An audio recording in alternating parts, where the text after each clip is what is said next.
Hello everyone, I'm Neelima. Welcome to my Vegas series episode 1. ఇలా vlog చేయడం first time, so ఏదైనా mistakes ఉంటే ఏమనుకోవద్దు. సో మేము షికాగోలో ఉంటాం. షికాగో టు వేగస్కి మాకు ఆస్టిన్ లేఓవర్ కూడా ఉంది. ఆల్మోస్ట్ ఇది ఒక 6 to 7 hours ఆఫ్ ఫ్లైట్. మాకు 3:30 కల్లా ఉండే ఫ్లైట్. సో మేము తినేసి అండ్ స్నాక్స్ అండ్ డిన్నర్ కూడా తీసుకొని వచ్చేసాం, ఎందుకంటే ఎయిర్పోర్ట్లో చాలా ఎక్స్పెన్సివ్ ఉంటాయి. స్నాక్స్ కోసం నేను కొన్ని ఫ్రూట్స్ కట్ చేసి తెచ్చుకున్నాను అండ్ శాండ్విచ్ తినడానికి చాలా ఈజీగా ఉంటుందని ఎగ్ శాండ్విచ్ తెచ్చుకున్నాం డిన్నర్ కోసం. నేను వేగస్ వెళ్ళడం ఫస్ట్ టైం, సో నేను చాలా ఎక్సైటింగ్గా ఉండే. మా husband already around 5 to 6 times చూసేశారు ముందే.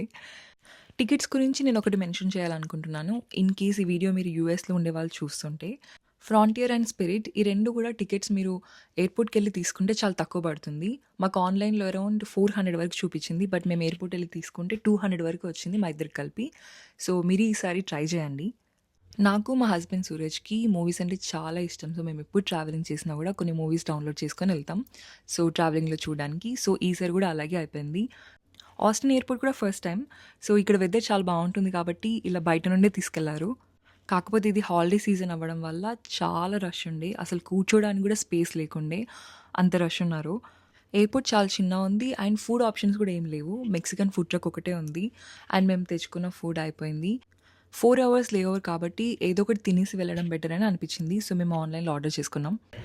చికాగో టు వేగస్ వెళ్ళేటప్పుడు ఆస్ట్రిన్లో లేవర్ పెట్టుకున్నాము, ఎందుకంటే ఇది తక్కువకి వచ్చిందని చెప్పేసి అని. ఈ ఎయిర్పోర్ట్ అసలు బాగాలేదనమాట.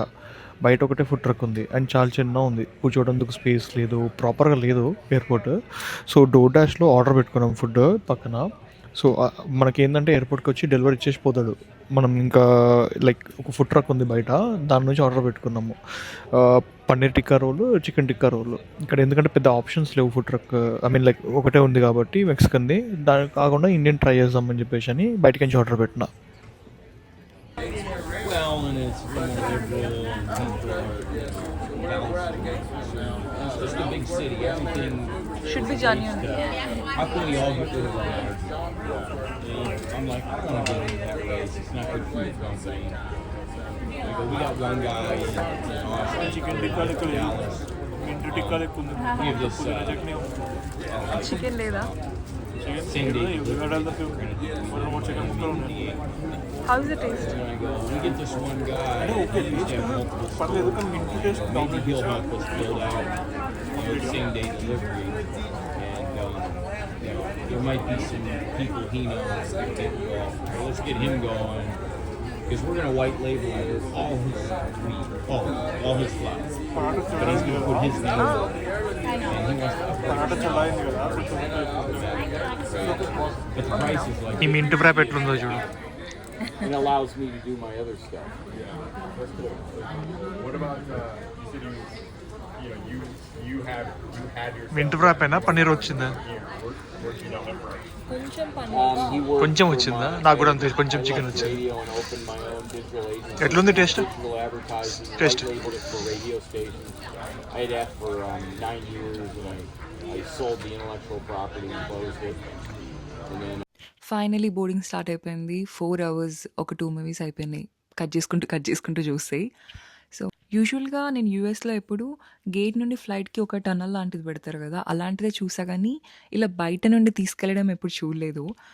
ఇండియాలో చూసాను, మన ఇండియాలో ఇలాగే ఉంటుంది కదా. ఇలా చూడడం ఫస్ట్ టైం, మంచిగా అనిపించింది ఓపెన్ ఎయిర్తో. అండ్ మాకు ఓన్లీ పర్సనల్ బ్యాగ్ ఒకటే అలౌడ్ ఉండే, సో దాంట్లోనే అన్నీ సర్దుకున్నాం. చాలా క్లోత్స్ రిపీట్గా వేసుకోవాల్సి వస్తుంది, దట్స్ ఫైన్. అండ్ అక్కడ వేగస్లో మా కజిన్ ఉంటాడు, సో వాళ్ళ ఇంట్లో కొన్ని రోజులు అండ్ హోటల్లో కొన్ని రోజులు ఉండబోతున్నాం మేము. వేగస్ తర్వాత మేము షికాగో రావట్లేదు. ఫస్ట్ చార్లెట్ వెళ్ళి, చార్లెట్లో ఒక శ్రీమంతం ఉంది, అది అటెండ్ చేసుకొని తర్వాత డ్రైవ్కి షికాగో వచ్చేస్తాం.